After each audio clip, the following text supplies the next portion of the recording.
like me in Indonesia? Yes, I like. Thank you very much. Speaker of the House in Indonesia, thank you very much. Pemirsa, hadirnya Ketua DPR Setia Novanto dan Wakil Ketua DPR Fadly Zon dalam kampanye bakal calon Presiden Amerika Serikat dari Partai Republik Donald Trump berbuah kontroversi. Sebagian publik menilai kehadiran Novanto dan Fadly tidak etis karena memberikan kesan dukungan rakyat Indonesia pada salah satu bakal calon Presiden Amerika Serikat. Namun ada yang berpendapat apa yang dilakukan Novanto dan Fadly sebagai hal yang biasa saja dan tidak melanggar aturan. Untuk membahas dialog kontroversi Novanto-Trump telah hadir di studio kami pengamat politik Bapak Refly Harun dan dari Gedung DPR RI, anggota Mahkamah Kehormatan DPR, Bapak Syarifuddin Suding. Dan kami juga mengajak Bapak Syamsi Ali, tokoh masyarakat Indonesia di New York melalui saluran Skype. Selamat malam Bapak-Bapak, mungkin untuk Pak Syamsi selamat pagi. Selamat pagi, selamat malam. Iya, baik. Selamat malam juga ke Pak Refly. Kita ke Pak Refly terlebih dahulu. Pak Refly, ya kita ingin clear saja Pak. Ini kan kontroversi merebak di mana-mana. Kita ingin clear, ini etis atau tidak? Ya, saya mengatakan dengan tegas tentu tidak etis ya. Tetapi kan kita tidak ingin mempengaruhi Majelis Kehormatan Dewan ya.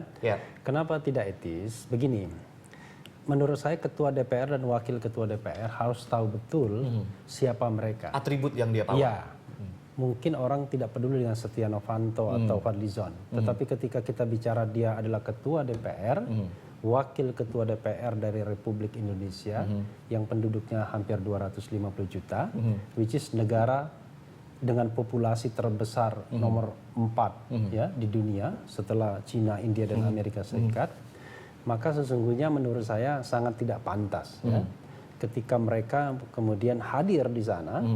Lalu kemudian dengan dengan gesture yang menurut saya tidak seimbang ya. Oke, di mana tidak seimbangnya Pak? Ya bagaimana seorang Donald Trump misalnya yang bukan apa-apa loh. Kita tahu Donald Trump pengusaha ya, tetapi dia baru bakal calon, bukan presiden, bukan siapa-siapa dalam konteks protokoler. Kemudian membawa ya, lalu memperkenalkan ketua DPR Indonesia, tapi kan cara dia memperkenalkan agak berbeda. Lalu setelah itu konon ditinggalkan begitu saja. Ini bagaimana cara memperkenalkannya? Kita ada tayangannya, kemunculan rombongan pimpinan DPR di sela-sela kampanye Donald Trump di Amerika Serikat menggegerkan publik Indonesia. Donald Trump sempat memperkenalkan Ketua DPR Setia Novanto kepada wartawan serta pendukungnya dan momen tersebut bahkan beredar luas di media sosial YouTube. Hey, ladies and gentlemen, this is an amazing man. He is, as you know, right, Speaker of the House of Indonesia. He's here to see me. Setia Novanto, one of the most powerful men and a great man, and his whole group is here to see me today, and we will do great things for the United States. Is that correct? Yes. Do they like me in Indonesia? Thank you very much. Speaker of the House in Indonesia. Thank you very much. Ya, bicara soal ini memperkenalkan Pak Refly, ini ada inferior dan superior di situ? Ya, kita lihat ya gesturnya ya ketika dia memperkenalkan dia pegang pundak, lalu kemudian bilang do they like me in Indonesia misalnya. Kan itu menunjukkan bahwa menurut saya ya itu kan bukan bahasa diplomasi tingkat tinggi, tapi bahasa biasa saja, bahasa pasar saja sesungguhnya. Dan kemudian ya intinya adalah kalaupun kemudian yang bersangkutan diperlakukan dengan gesture yang lebih baik, tetap saya mengatakan bahwa pertemuan itu tidak pantas. Itu saja ya. Kenapa? Karena formal informal tetap tidak pantas. Ya, formal informal. Kalau informal ya, saya kira itu terserah saja. Namanya informal kan, pertemuan informal. Tapi ini adalah sebuah forum resmi, press conference ya. Kandidasi dari Donald Trump, lalu kemudian hadir Ketua DPR Republik Indonesia. Ini kan sebuah acara. Kalau bukan acara nggak ada masalah. Ini kan sebuah acara. Ini sebuah occasion. Ini sebuah acara, sebuah program yang memang sengaja diciptakan Donald Trump dalam rangka kandidasi dia sebagai calon di ruang publik begitu ya. Bakal calon presiden Indonesia dan di ruang publik dan dia membawa, ya kan? Membawa House Speaker Indonesia seolah-olah menjadi endorser ya. Jadi seolah-olah mengendorse bahwa ini loh Donald Trump didukung oleh jangan-jangan the great man. Pak Setia Novanto jangan-jangan kejebak Pak di sini, kejebak hingar-bingarnya raja reality show ini. Ya walaupun terjebak ya, menurut saya pejabat publik di Republik Indonesia ini harus tahu diri ya, harus tahu betul bagaimana menjaga bahwa mereka di ruang publik itu mudah sekali mereka di catch kamera ya, mudah sekali kemudian mereka difoto dan lain sebagainya, lalu kemudian tersebar di dunia maya dan lain sebagainya, sehingga bagaimanapun mereka harus menjaga, apalagi masyarakat tahu, siapapun tahu mereka ke sana dengan uang negara, ya, dengan uang rakyat, dengan fasilitas kelas 1. Tentunya masyarakat kan tidak ingin dilukai, apalagi kemudian dicabik-cabik ke perasaan kebangsaannya, melihat kemudian sepertinya kok the House Speaker Indonesia cuma dibegitukan saja ya. Baik. Gitu. Kita ke Pak Syamsi di Amerika Serikat di New York. Pak Syamsi, beberapa hari ini saya lihat Pak Syamsi di Facebook begitu aktif, begitu salah satunya juga menjawab pertanyaan lewat WhatsApp dari Pak Fadlizon, Pak Syamsi. Sebetulnya motif apa Pak Syamsi kemudian bisa atau mengkritisi apa yang dilakukan oleh Setia Novanto dan juga Fadlizon di Amerika Serikat lewat media sosial, Pak Syamsi? Pertama, saya ini bukan politisi dan juga tidak punya kepentingan politik apa-apa. Saya kira kepentingan saya ada dua hal. Yang pertama, sebagai seorang Muslim yang sekarang ini hidup di Amerika Serikat, saya melihat bahwa sosok Donald Trump adalah sosok yang sangat kontroversial.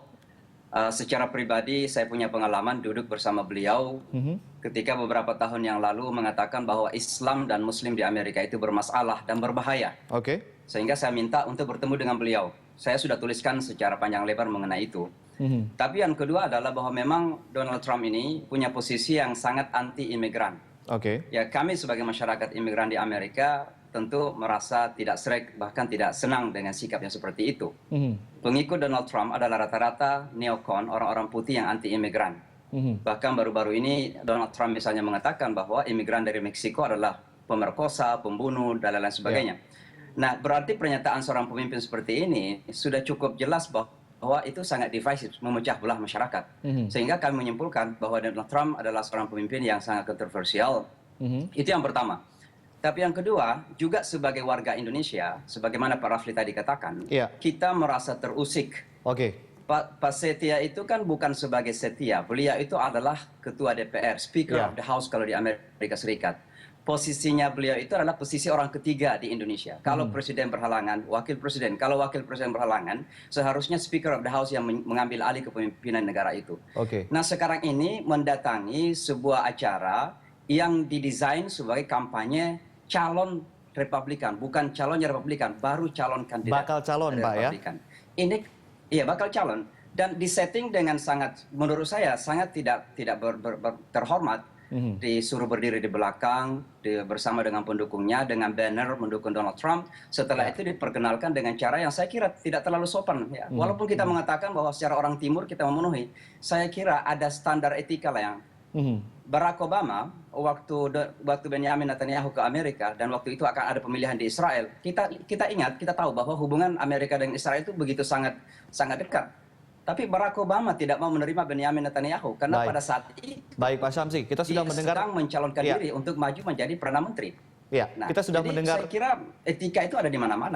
Kita sudah melihat perspektif tentang etika dari Pak Syamsi dan juga dari Pak Refli. Kita ke Pak Sarifudin Suding. Pak Sarifudin, kalau tidak salah hari ini DPR sudah menggelar rapat tertutup mengenai masalah ini. Apa saja yang dibahas, Pak? Ini sudah 2 orang kemudian menyatakan bahwa ini tidak etis, ini merupakan pelecehan tanpa akan mempengaruhi begitu ya Pak Rafli ya. Tapi ini apa yang dibahas tadi di rapat tertutup? Baik, memang tadi kita dalam rapat internal ya, pleno Mahkamah Kehormatan Dewan telah memutuskan bahwa persoalan kehadiran Saudara Novanto dan kawan-kawan ya dalam jumpa pers Donald Trump ini harus disikapi ya, dibawa dalam sidang Mahkamah Kehormatan Dewan tanpa ada pengaduan. Ya. Jadi memang di MKD ini untuk memproses suatu kasus pelanggaran etika ya yang dilakukan oleh anggota bisa ada pengaduan, bisa tanpa ada pengaduan. Nah, kami dalam dalam rapat internal sudah memutuskan bahwa kasus ini akan diproses di Mahkamah Kehormatan Dewan tanpa ada pengaduan. Walaupun setelah selesai rapat internal ada beberapa kawan ya anggota dewan, ada kurang lebih 7 orang mengadukan saudara Setia Novanto dan kawan-kawan ini di Mahkamah Kehormatan Dewan dan itu kami akan jadikan sebagai bukti awal ya, sebagai pintu masuk dalam hal mengusut kasus ini. Apakah ada pelanggaran etika yang diatur dalam peraturan nomor 1 2015 tentang kode etik ya, dan juga menyangkut masalah tata tertib ya anggota dewan ataukah tidak. Saya kira nanti dalam proses persidangan di Mahkamah Kehormatan Dewan inilah yang akan membuktikan itu. Apakah sudah ada waktu yang sudah ditentukan untuk kemudian menggelar Mahkamah Sidang Kehormatan ini? Bagaimana, Pak?